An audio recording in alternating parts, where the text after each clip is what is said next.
My parents had a kid before me, teen male, and they gave her up for adoption because they were young, teens. They had an open adoption with her and saw her sometimes, and when I was born they really pushed this idea that we were one family and she would live with us again, and she adored me. But the memories I have of her are way different. She stuck to her adoptive family and only claimed her adoptive sibling as siblings. She used to tell me she didn't want me to call her my sister, and she'd correct me if I called my parents our parents. She'd tell me her parents were the people raising her. It confused me because my parents would say something different, and I used to get a little anxious about seeing her because I felt like she didn't like me and my parents said I was wrong, so it was confusing. It was 10 years ago that we last saw her. She was in her mid to late teens by then, but she told her parents she didn't want contact anymore, and they told my parents the visits were going to end. My parents never got over it, and it hurt our relationship. They kept filling me with lies about her coming to live with us and loving us, and how she was still ours and she'd be back in our lives soon. They'd tell me I was wrong when I bring up how she didn't like seeing or how she didn't like me. Even when we no longer saw her, they'd say I was wrong. I feel like my parents messed me up with that stuff when I was younger, and the thing is, they feel like our life should be focused around the child they gave up and the relationship we'll all have someday. I gave up asking why she didn't get in touch yet. She's got to be 27 now and we still heard nothing from her. They don't want to accept it, and they hate when people think I'm an only child and I don't correct it. They told me I need to always talk about my sister and I should be doing everything to let her know I love and miss her. I'm with my boyfriend, teen male now, and he's great. His family is amazing too. They know I struggle with my parents, so his parents suggested inviting me for dinner to see if they could maybe encourage my parents to focus on the kid they have instead of the one they don't have. But my parents talked all the time about the daughter they gave up, and they kept saying how I couldn't get married until she's back and telling my boyfriend he should get ready to have a sister-in-law if we stay together. My boyfriend's parents would try to change the subject and my parents kept the topic of their daughter going. The breaking point for dinner was when they asked my boyfriend's parents if I told stories about their daughter, and my boyfriend's parents didn't know the answer. I don't talk about her much. My parents told me if I'm serious about my boyfriend, they should know everything about my sister so we can all be a family in the future, and they told me they were ashamed of me keeping her a secret and how I need to talk about her more. I told them nobody wants to hear about her. They're the only people who want to make sure everyone knows about her and gets personal info on everything. I said people really don't care and they need to stop making it such a big deal. I told them I don't have to make their daughter my whole personality. My boyfriend's mom tried to point out that they're pushing me away and they should be enjoying having me. But my parents only cared that I said their daughter shouldn't be talked about all the time.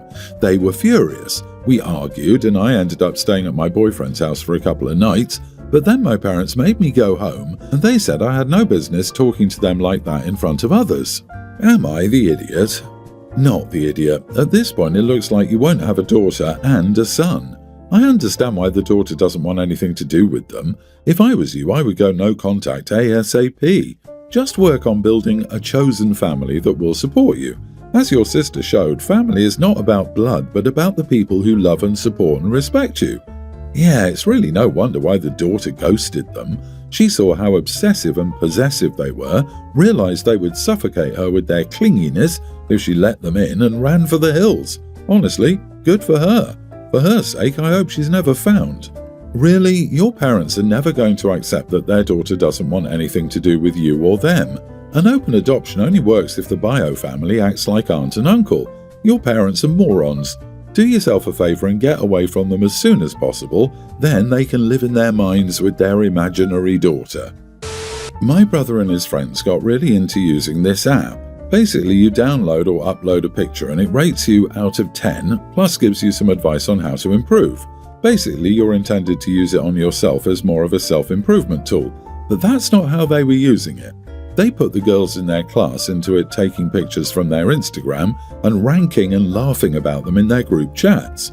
They grouped them into categories like would, if I were drunk, etc. He'd literally laugh about it around the dinner table. Obviously, I found this extremely disrespectful towards women, so I called him out on it. My own man started making fun of me, telling me I'm being too sensitive and that he's just joking around and not hurting anyone. So after, I put his own photos into the app and sent it into the family group chat. He scored a 4.5. My parents were really upset with me. Something about hurting his confidence at his age is an awful thing to do, and he never shared the photos with the girls, so he's not hurting anyone. I know his friends did for sure, hearing from one of the girls. He also insisted that the app is primarily for women, despite the marketing heavily featuring men and having categories for crap like masculinity and physique if you're a man. I'm being banned from my phone until I can make it up to my brother, which my parents warned could take weeks. My family are really upset with me and say I could have permanently damaged his confidence. Am I the idiot for telling my brother his score on the Rate My Looks AI app? Your parents sure do seem to prefer your ugly brother. Your brother was willing to judge others but didn't want to be judged himself. Remind them that the Bible literally says that you shouldn't judge others unless you'd be okay with them judging you. Not the idiot. Rating and ranking girls based on their looks is objectification, plain and simple. Your brother needs to face the consequences of his inappropriate behavior, especially for objectifying underage classmates. Your parents should address his actions instead of punishing you, including reviewing his phone, ensuring he apologizes, and teaching him respect. He needed this lesson in accountability, and you're doing a better job than your parents at guiding him. Play stupid games, win stupid prizes. If your brother can dish out ratings, he should learn to take one too. Maybe now he'll think twice before turning his dinner table into the worst episode of Who's the Fairest of Them All. Your brother needed this lesson in humility. Good job at being a better parent than your mom and dad. My husband and I live in a 3-bedroom apartment. We sleep in the master bedroom, and until earlier this year, the other 2 were a guest room and an office space we both shared. Our first child was born in October, and we decided to turn the guest room into his nursery. We thought about sacrificing the office instead, but decided we needed it more than the guest room. I work on site, but I also do some freelancing from home, and my husband works hybrid. We don't need to do our work from the office, but it's more comfortable and less chaotic, especially now that we have a baby.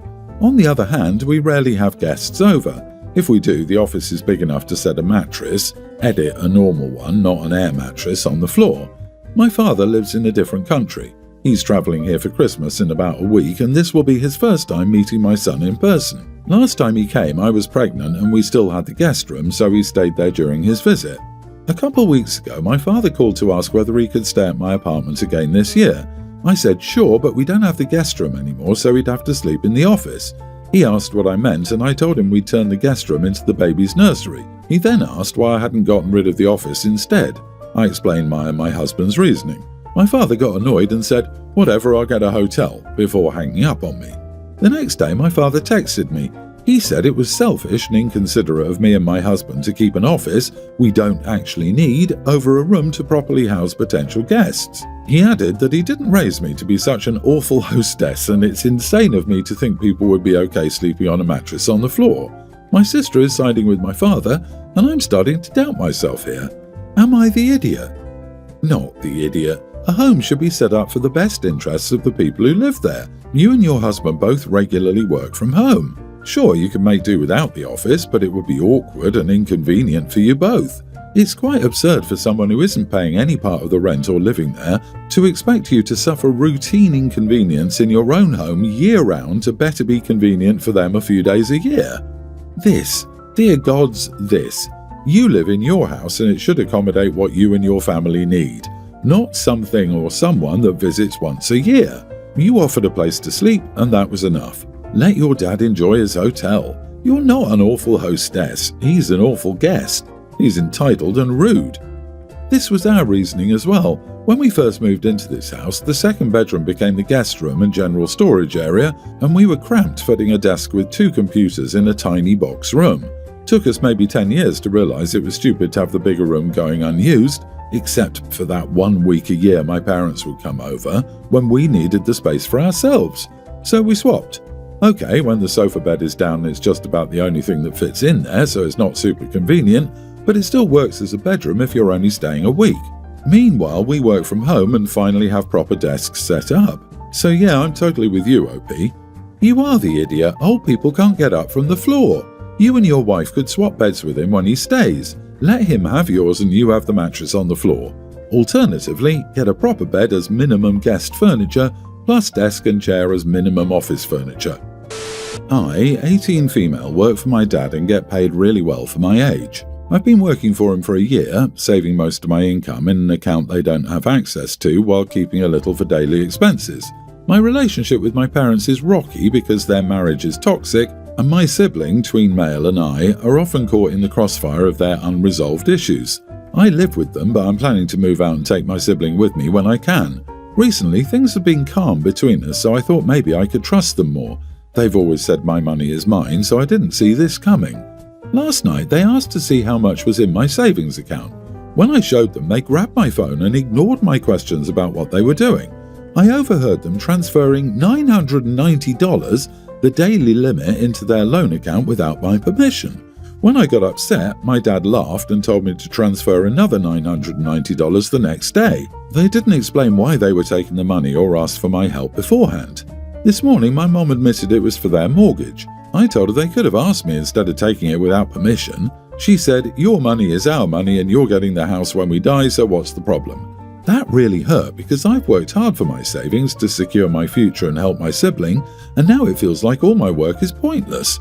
I refused to give them more money, which led to a screaming match with my mom. She accused me of being selfish and ungrateful since they provided for me my whole life. I do feel grateful, but I also feel like they've crossed a line by taking my money without asking and then demanding more. I understand they're under financial stress, but I feel like they're treating me like an ATM instead of their daughter. I'm questioning whether I should just give in to keep the peace, though it feels wrong. Why I might be the idiot? I refuse to give them more money for their mortgage even though I live under their roof and they've supported me in the past. Maybe I'm being selfish by prioritizing my savings instead of helping them during a tough time. Am I in the wrong for saying no? Not the idiot. They stole from you. I'd move the money to another bank and change account access to only you. Call the bank and report the unauthorized transfers out of your account. You might also need a police report. I say this nicely, but stop being so naive. Since they've provided for me my whole life, this mindset from parents makes me so incredibly angry. Like, yeah, you actively chose to have children. Literally, your one job is to provide for them. They didn't ask to be born. You made that decision, and when you make that decision, you face the consequences of it, aka providing for them financially for as long as you need to. I suspect you're being paid really well for your age by your dad is because he assumed you'd then pay him. It's a tax dodge to extract money from the business more cheaply than paying himself directly. Such arrangements are quite common, but usually all parties are aware of it, agree to it, and understand it. If he just assumed your money is his, then he miscalculated. Move out and file a police report. Your parents think they can get away with theft and you're letting them. Update. Thanks to everyone that offered their advice. I listened and called the bank and they've restricted all transfers out of the savings account, which is good. They also said that the only way right now to get the $990 back is by lodging a police report, but I decided against it. I know, I'm just not mentally strong enough to go against my parents like that at the moment. Me, 30 female, and my boyfriend, 34 male, have been together since middle of August, so around a few months. He recently got out of a relationship of 5 years earlier this year in January or maybe a year ago. The past few weeks I've discovered that he's still in contact with her and almost regularly texting with her. I told him it made me uncomfortable that he's still in contact with her, and his reason was that he wanted to stay in contact with her in case of an emergency or her kids needed his help with anything since he was there through their teenage years. I understand that, but at the same time, recently I found out he's deleting their messages and she's still texting him things saying things like, "I'm home now, blah blah blah." And normally I'm not this paranoid in a relationship that's going well like this one is. He told me if her current partner wanted them to cut contact, then they would both respect it, but he said he wouldn't want to be with someone who asked him to do that, so he indirectly told me we would break up if I were to ask him to do that. I feel if I could just randomly check on his phone with his permission every now and then, I'd be okay, but I know that's a massive invasion of privacy, and that's the last thing I want to do is break what trust we have in each other, or rather his trust in me, because at the moment I don't trust him very much. How should I go about this? Wait, so if her partner says they should cut contact, he'd do it, but if his partner, you said that, you'd get the axe? Not the idiot. Throw this one back as defective. That's wholly unserious behaviour. He's not ready. This, on top of the fact that he deletes the texts. What is he hiding that he doesn't want to give up? This isn't about her kids maybe needing help and him being a family friend to them. Their relationship ended a year ago. She shouldn't be texting him, "I'm home now." They're still very much enmeshed, and it's unhealthy for their respective partners at any time. Cut the ties now. You deserve someone who is 100% yours. My bet is he's fawning over her and desperate to keep in touch. She's keeping him engaged enough to keep him coming back, and OP is the backup plan. People are brought into our lives to teach us lessons. Sometimes that lesson is what we shouldn't settle for in a partner.